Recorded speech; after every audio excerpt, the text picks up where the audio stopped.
Hello everyone, welcome to the March 15th League of Legends DFS slate breakdown. Quick talk about, today's going to be a super quick video, probably only a couple minutes or so.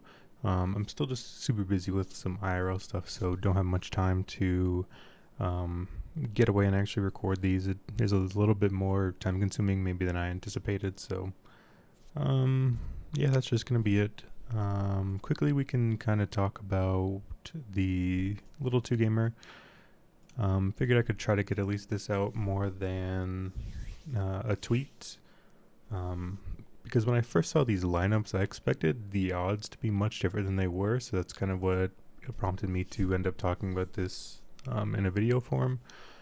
I was honestly super surprised to see FPX be the biggest favorite on the slate. I feel like EDG should have been a pretty decent favorite, all things considered. I feel like LNG have been sliding down super hard. I'm really not understanding why this is the way it is. So yeah, I mean that's just kind of it. I feel like EDG should really be a much bigger favorite. LNG has looked really bad. I know LNG has your EDG has slid down a little bit. They haven't been looking that flawless either, but LNG have been much worse.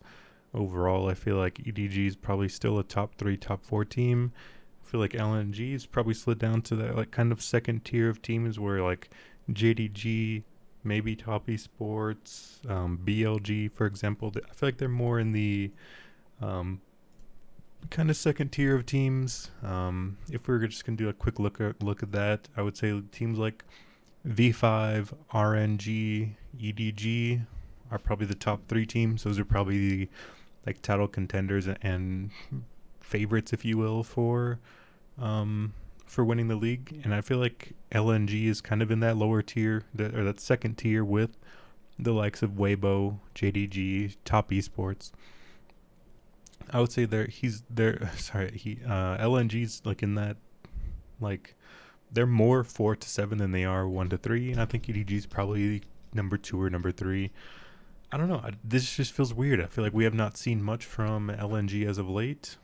We can look at like how they been doing this patch. LNG,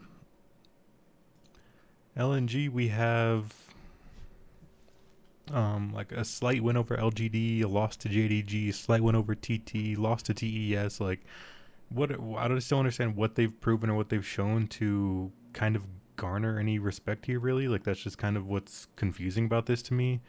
Yeah, I mean that's really all it comes down to. I feel like EDG are elite, LNG are not, and I feel like when that happens, we should be getting a bigger price tag on EDG. They took down BLG. They did lose to AL, but yeah, I don't think that's that bad. They did stomp LGD. They had a close game with RNG, but I think that was a kind of different RNG.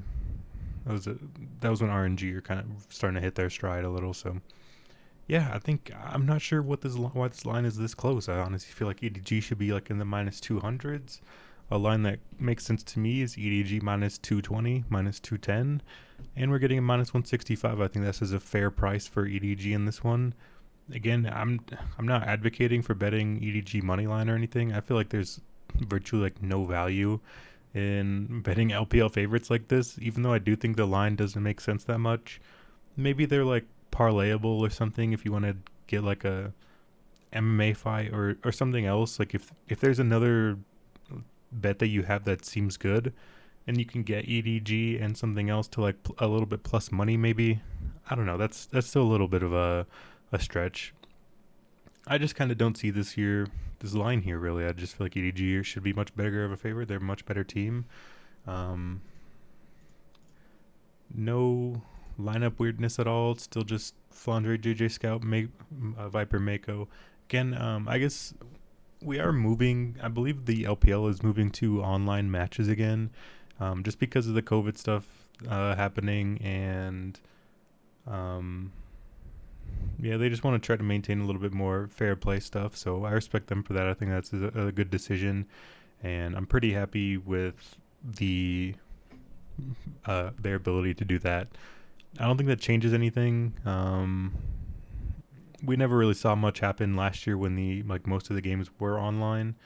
But yeah, I think yeah, I'm just not seeing it. I feel like EDG's much bigger favorite.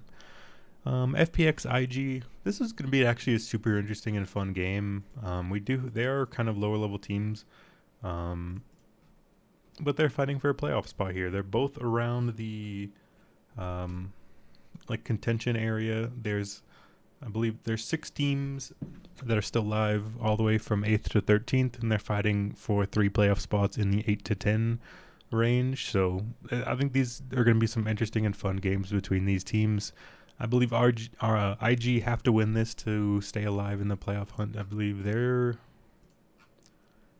only have 2 games left. One of them against Weibo, so it's going to be tough. They're probably unlikely to do so, but I think considering they are still live in this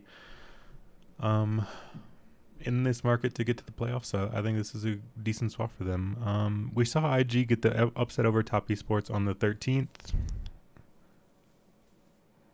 Yeah, that was I guess 2 days ago. I don't know, depending on how you want to look at it, but technically it'd be yesterday, I suppose. But yeah, I mean, again, this one feels weird to me. Like I know IG were sliding before that. That's just kind of what they do. IG are a lot like Rare Atom in that aspect. It sounds weird because it's like a whole different roster, but that's kind of like what the name has done for a long time. I know I'm not the only one that shares this sentiment, but it's just kind of IG, maybe IG, AL, maybe JDG to some extent. It's like when they're their favorites and people are expecting things from them, they're a much different team. When they're kind of the underdog, they're loose and can play a weird style, a more aggressive, loose style. When they play like they have nothing to lose, they're a different team. And I don't know, the pressure is on them here because again they are fighting for that playoff spot.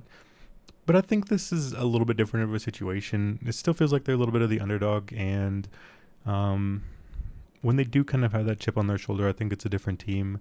I like IG here. I feel like FPX, I don't know what they've done to garner any respect. I guess they are on a 2-game win streak. They beat WE and BLG, but I feel like those teams are not good either. I mean, IG's been on a little bit of a slid also. They lost to LGD, lost to AL, lost to WE. They lost to 3 bad teams. Then they pull out the upset against TES. So that's kind of what I'm talking about. They lose to all these bad teams. They beat the good team in Top Esports, and then they're coming up against FPX. I think, again, FPX isn't a bad team. So maybe if you want to continue with this kind of narrative where if FPX lose to bad teams but they beat good teams, then they're probably going to lose here. I just feel like this is a coin flip 50-50 match. They're both playing for playoffs. But I feel like FPX have fallen really hard. Their collapse has been pretty insane. And again, I just have been kind of a little bit more impressed with IG's individual players. I feel like they have more skill. I feel like their team fighting is going to be a lot better. And I don't know if FPX are going to be able to out-macro them enough to build such a goal lead that's insurmountable for the team fighting stages. So I feel like IG should win this. I'm a little surprised with the odds the way they are. I feel like these should be closer. I could see FPX being a slight favorite, maybe like minus 130, minus 140 maybe. But minus 185, that feels weird to me, considering they're the biggest favorite on the slate. Again, I mean, it's 2 close games relatively, so it is much different. But again, I'm not seeing it there. So I feel like my leans and what I'm thinking is pretty obvious here. I think a lot of people are probably going to be on the EDG IG, but I like the shot. I like taking the shot there.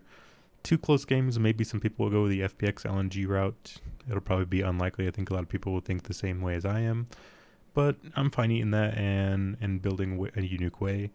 Again, it's going to be hard to get unique in like a big tournament style setting. I typically like to, when I do have these 2 gamer nights, I try to just limit myself to single entry, maybe make some like 5-mans head-to-head stuff to try to keep it with a smaller group of people and hopefully other people just make mistakes and you can build a relatively decent lineup.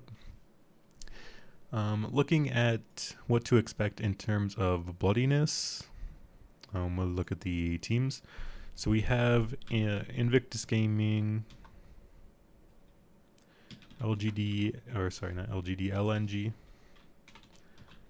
Edward Gaming, and Fun Plus Phoenix. Again, I kind of just want to search by the most recent patch, 12.4. I feel like it's a much different game than what we've had in the past. So we have IG, EDG towards the top end, FPX and LNG a little bit on the slower end. But I think overall these games average about a little bit closer. When we look at losses, we can see who's doing a little bit more in the losses. Looks like LNG's been a little bit more Fiesta-y in the losses. Their game time is lower. Kill per minute is a little bit higher, so they're averaging about, what is this? So FPX are on 17 deaths per game. And their losses, it looks like LNG is at, what is 108?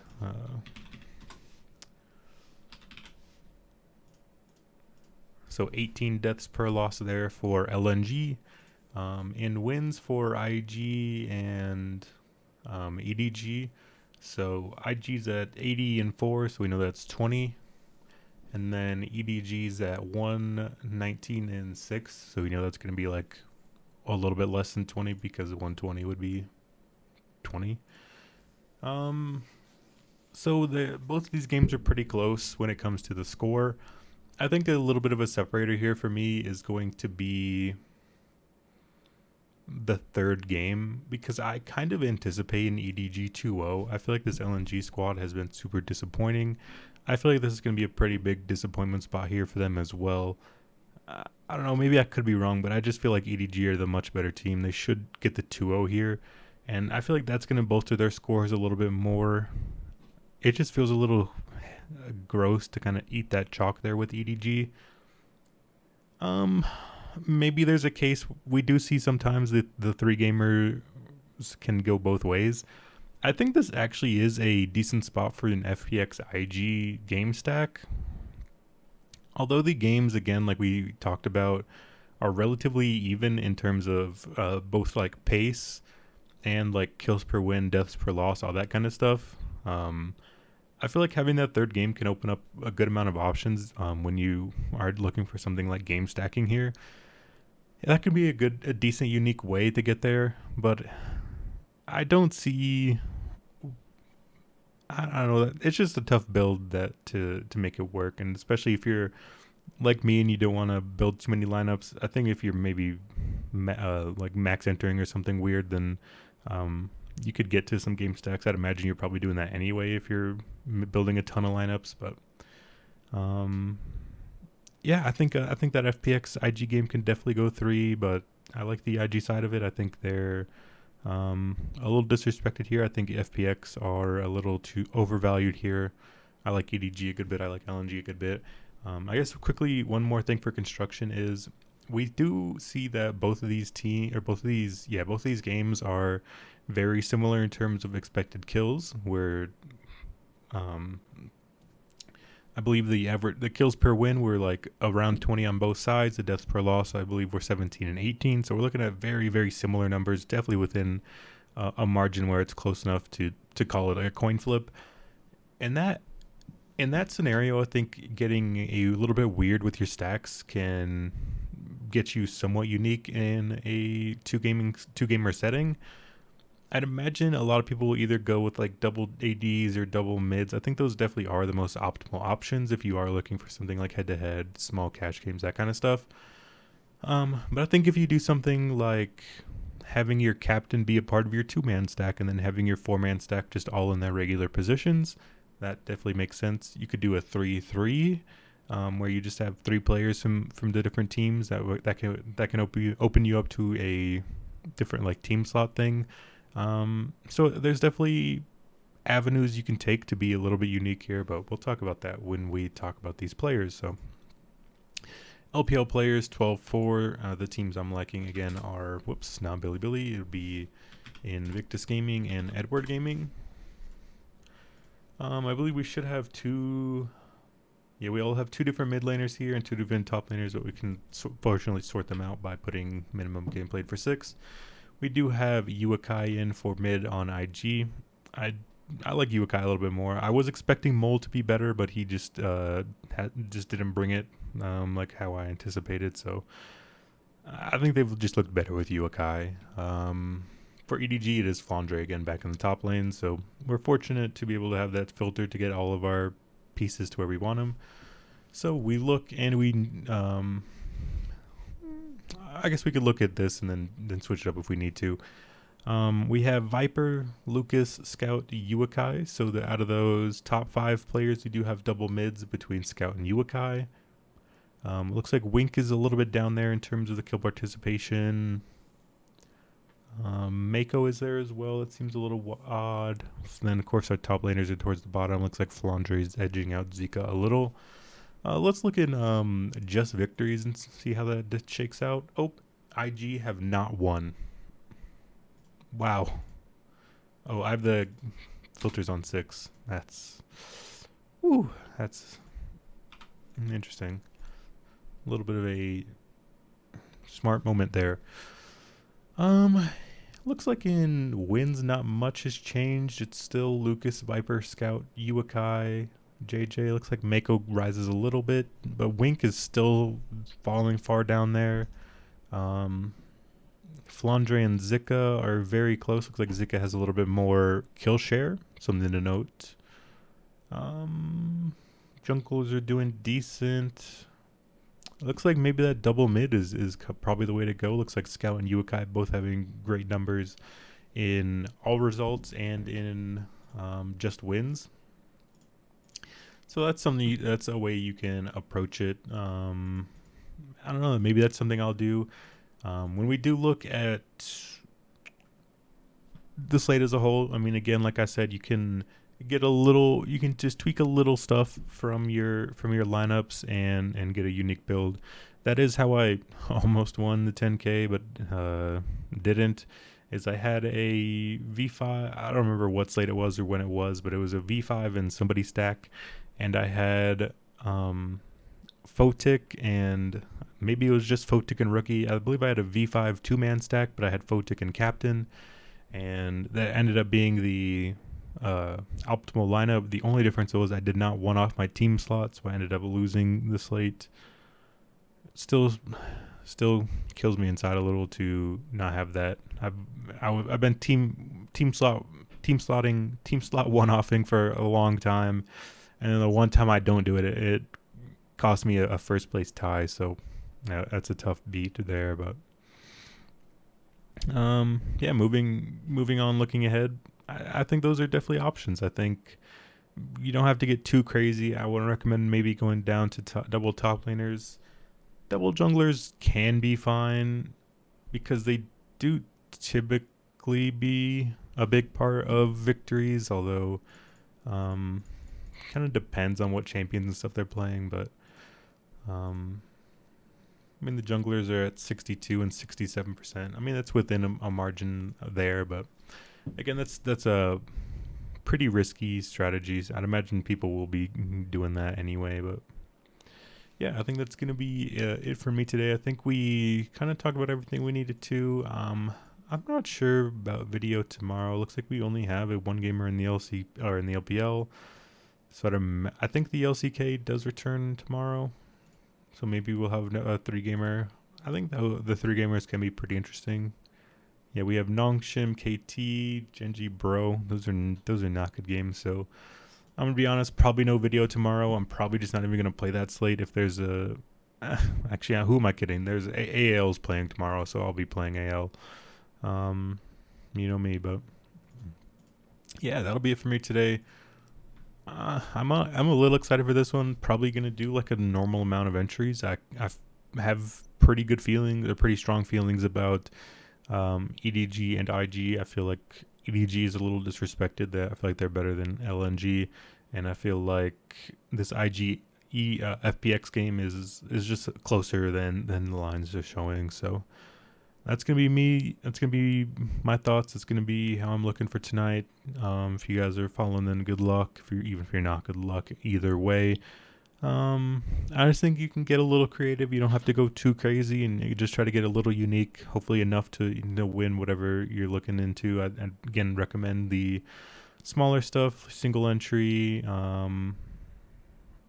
Making like a 5-man contest, winner takes alls. I like those. That that kind of stuff. You don't have to get crazy, and you can have a profitable night on these two gamers. So, yeah, I would say maybe have a little bit of a different approach, but not get too weird, and you could be in for a good night. So, yeah, that'll be it for me today. Probably see you guys tomorrow, where I'll just gonna talk about anyone's legend for 35 minutes. So I will see you then. Thank you guys for tuning in.